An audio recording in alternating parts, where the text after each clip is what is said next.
Hello and welcome to the Cultural Grants Reimbursement Process webinar. My name is Jessica DeLong and I am the Grants Administrator for the Ohio Facilities Construction Commission. This short webinar will cover the steps for submitting invoices for reimbursement after your project has been fully approved by OFCC. Not only does your project need to be approved by OFCC staff and our executive director, but we'll also need to receive approval and release of funds by the controlling board before we can begin payment. Although some grantees choose to do so, OFCC does not recommend beginning your project before approval. Once you are notified of your project's approval, you will contact me for a copy of the summary sheet, which we'll review here in a moment. Invoices submitted for reimbursement must be for work completed and/or materials delivered. Please note we cannot reimburse for down payments on a project. Invoices may be submitted to me every 3 to 4 weeks during the duration of the project. To ensure that OFCC is the last dollar in the project and that the facility is open and operable and providing culture to the public, retainage will be held on each batch of invoices submitted, unless OFCC makes up 100% of your budget.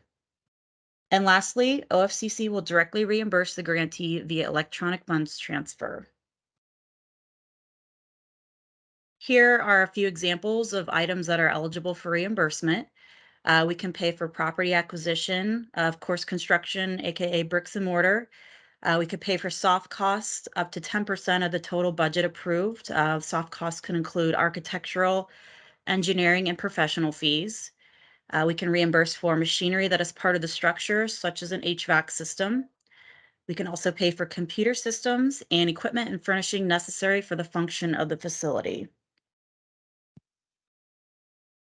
So here's an example of the summary sheet that will accompany each batch of invoices. This serves as sort of a cover sheet for what you are submitting for payment. So up at the top left, you have the project sponsor or grantee name, the date you'll be submitting this, and then the drawdown number. On the left-hand side, under work category, feel free to edit that to better suit your project if needed. You'll list the contractor name, the initial contract amount. You'll keep track of any change orders that are happening throughout the project. We'll note here the total work completed to date, and in the final column, you'll list the amount that you're requesting for reimbursement. So at the bottom right here, example shows that the state grant is $100,000 and then the total approved budget is $200,000. So in order to figure out the retainage, we'll take that state grant amount and divide it by the total approved budget. And with this one, you see the example is 50%. So with this particular project, I'll be reimbursing 50% of all the invoices submitted each time. Once I turn your invoices in for reimbursement, you can expect to see those funds hit your account within 2 weeks. Once the project is 100% complete, we ask that you send the following to close out the grant.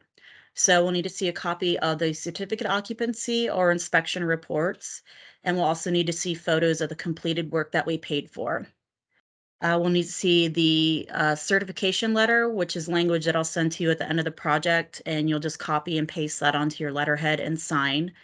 And then once we receive those documents, we'll release any retainage that we've been holding back to date. So that concludes this webinar. Of course, if you need any additional help or have any questions, you can contact Chris or myself at the email addresses listed here. Thanks so much.